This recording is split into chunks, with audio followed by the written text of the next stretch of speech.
Fala galera, sejam bem-vindos ao canal Pra Vencer. Eu sou o professor Alexandre Lima. Estamos aqui para resolvermos mais uma questãozinha da playlist do Banco do Brasil, do concurso de escriturário ano de 2010, ok? Vamos lá? Estamos quase acabando já. Vamos lá, vamos com toda a calma do mundo, ler a nossa questãozinha, coletar as informações e resolver. Isso aqui é o importante. A questão diz o seguinte, vem comigo. Uma empresa oferece aos seus clientes desconto de 10% para pagamento no ato da compra ou desconto de 5% para pagamento um mês após a compra. Para que as opções sejam indiferentes, a taxa de juros mensal praticada deve ser aproximadamente, e aí eu tenho aquelas 5 opçõezinhas. Você vai dar uma pausa no vídeo agora e tentar fazer sozinho. Pode ser? Bora para a resolução? Vamos com calma coletar as informações principais aqui. Ele disse o seguinte, que tem uma empresa que tem duas modalidades aqui de desconto que ela dá. Uma na hora e uma um mês depois, né? Então ele fala assim, que oferece um desconto de 10% para o pagamento no ato da compra, isto é, à vista. Então, se você comprar à vista, você tem 10% de desconto. Aí ela fala assim, ou um desconto de 5% para pagamento um mês após a compra. Ah, você não quer pagar à vista não, quer pagar só daqui a um mês? Eu vou te dar, ao invés de 10%, 5%. Entendeu a ideia? E aí ele fala assim, para que as opções sejam indiferentes, a taxa de juro mensal aplicada deve ser aproximadamente, ok? Vamos lá? Vamos colocar essas informações todas aqui na nossa tela. Veja que eu tenho duas situações, uma no ato da compra e outra um mês após, ok? Como é que funciona no ato da compra, Vamos colocar já as duas informações aqui. Eu vou colocar no ato da compra e um mês após a compra. O que acontece, é que os descontos são diferentes, ok? Veja que tem um detalhe interessante, A nossa questãozinha diz o seguinte, Ela só me dá informações de porcentagens. Percebeu aqui, Ele começa um blá blá blá e vem com 10%, aí continua um blá blá blá, 5%. Eu vou te dar uma dica, você vai anotar agora essa dica, para quando você pegar a questão e a questão só vier com informações de porcentagens. Olha para cá para essa dica. A dica é a seguinte: quando a questão só nos fornece valores em porcentagem, em geral, atribuímos um valor inicial de 100. Então, a gente atribui um valor inicial de 100 para que a gente possa fazer os cálculos de maneira tranquila. Como a gente está trabalhando com a ideia de porcentagem, é indiferente o valor, ok? Então, essa é a sua dica. Vamos voltar aqui para a nossa questão. Então, eu vi que só tinha porcentagem aqui. Eu vou atribuir um valor para a mercadoria, posso? Eu vou dizer aqui, meu filho, que a minha mercadoria custava quanto? R$100. R$100. Show. Agora a gente consegue pensar nisso aqui. Presta atenção. Ele oferece duas modalidades de pagamento. Uma à vista, onde ele dá um desconto de 10%. Então, olha só. Se eu comprar essa mercadoria à vista, eu vou ter 10% de desconto. Gente, 10% de 100 dá 10. Concorda? Se eu tirar esses 10, a mercadoria vai custar quanto? R$90. Então, peguei aqui 10% de R$100, 10, Mercadoria sai a 90 se eu comprar à vista. Mas se eu, ao invés de comprar à vista, comprar essa mercadoria e pagar daqui a um mês, eu vou ter um desconto de quanto? 5%. Quanto que é 5% de 100? É muito fácil, dá 5, Se eu tirar esses 5, que foi um desconto, um mês após, se eu quiser pagar, a mercadoria vai sair a R$95. Então essa é a situação. À vista eu pagaria 90 e um mês após eu pagaria 95. E aí o que ele quer? Ele quer que essas duas opções sejam indiferentes. Isto é, ele quer que, comparando o ato da compra com um mês após, tecnicamente o cara esteja pagando a mesma coisa. E aí ele pergunta a taxa de juro que deve ser aplicada para que isso aconteça. Então o que eu preciso pensar é o seguinte: qual é a taxa de juro que eu devo aplicar nesse 90 para que ele se transforme em 95? Então 90 precisa se transformar em 95. Galera, é uma questãozinha que a gente pode aplicar aqui a formulazinha de juros compostos, né? Como se isso aqui fosse o meu valor final, isso aqui o meu valor inicial, isto é, isso aqui o meu montante, o valor que eu vou ficar lá no final, né? E esse aqui o capital, o valor que eu estou aplicando. Então, na verdade, né, é basicamente isso que ele quer. Ele quer que eu traga esse valor para cá. Qual a taxa de juro que eu devo aplicar para que isso aconteça? Para que ele vire 95, para que seja igual ao 95. Então, vamos lá.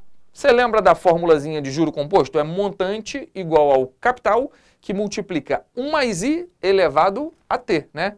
Então, vamos colocar aqui, ó, montante é igual a quem? Ao capital, que multiplica 1 mais a taxa de juro, elevado ao meu tempo.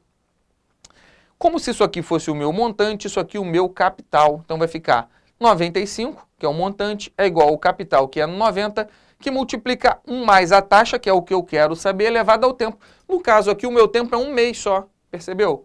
Porque ele fala aqui 1 mês após, né? Então, eu já vou colocar aqui 1, ok? Agora, fica fácil eu achar essa taxa, né? Ao invés de fazer a distributiva aqui, eu posso passar esse 90 para lá dividindo, ok? Então, vai ficar assim, ó. 1 mais I é igual a quem? 95 dividido por 90. 95 dividido por 90, eu vou ter que I é igual a 1,056. 95 dividido por 90. Esse 1 está somando, eu passo para lá subtraindo, vai ficar menos 1. E aí acabou.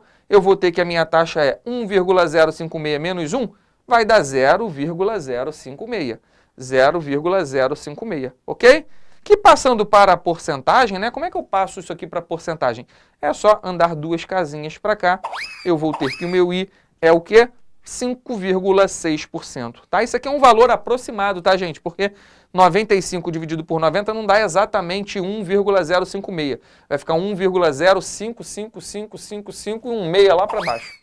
Ok? A gente deu meio que uma aproximada aqui. Então, com isso, a gente já tem condições de marcar o nosso gabarito, que vai estar ali na letra Eco, galera.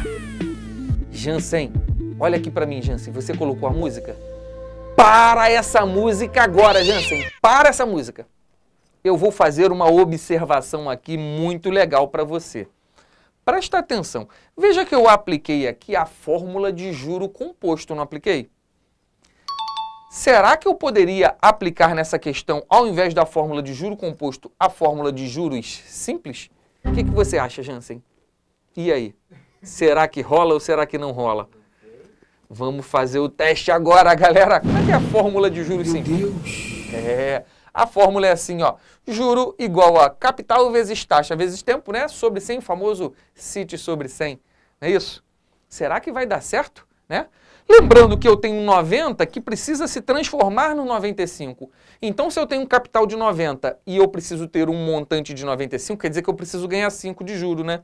O juro é de 5 para o 90 se transformar em 95. Então, eu tenho o juro que é de 5. Vai ficar assim, ó, 5 é igual ao capital. O capital é o valor, né, o 90, que multiplica a taxa, que é o que eu quero saber, vezes o tempo, que é um mês só, né, vezes 1, sobre 100.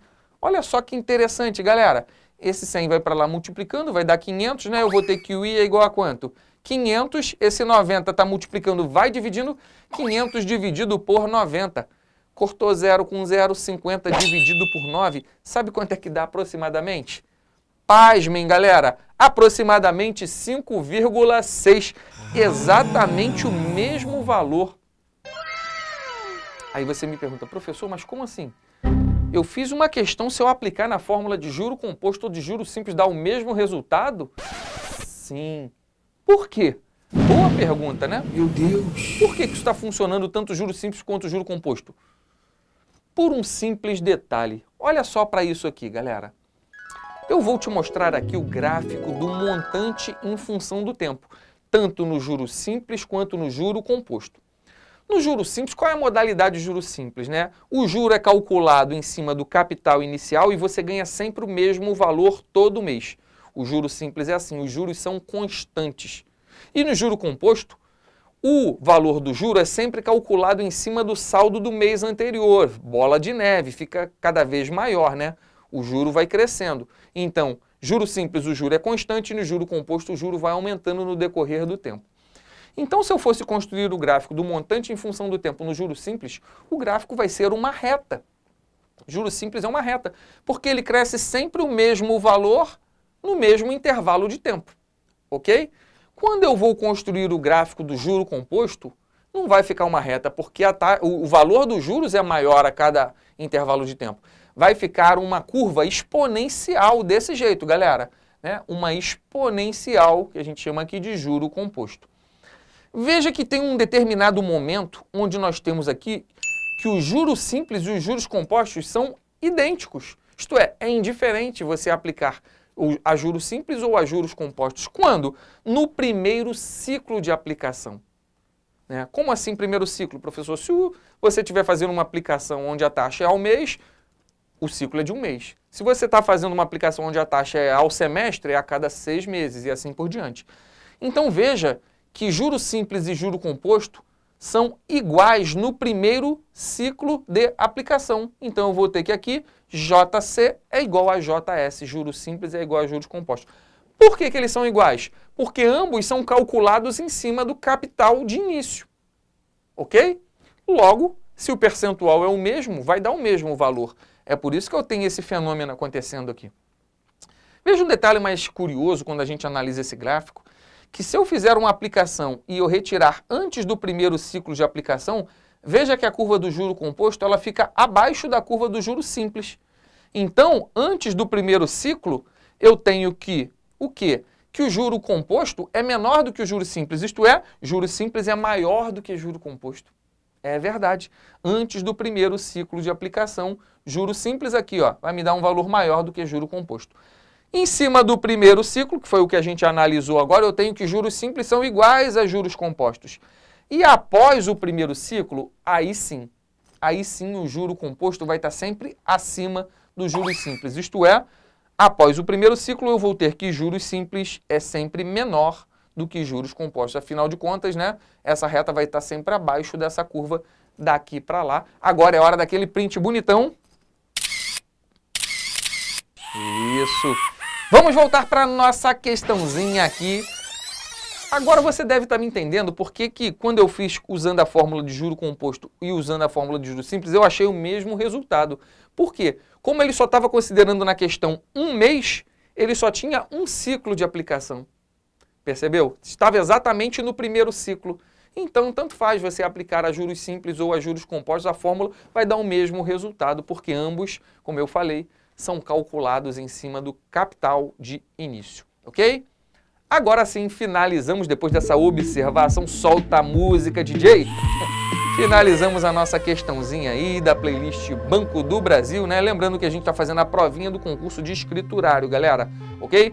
Continue assistindo aí, participe de nossas redes sociais, Instagram, Facebook, TikTok. Não esquece de deixar o like e compartilhar. Galera, um super beijo para você e até o nosso próximo vídeo.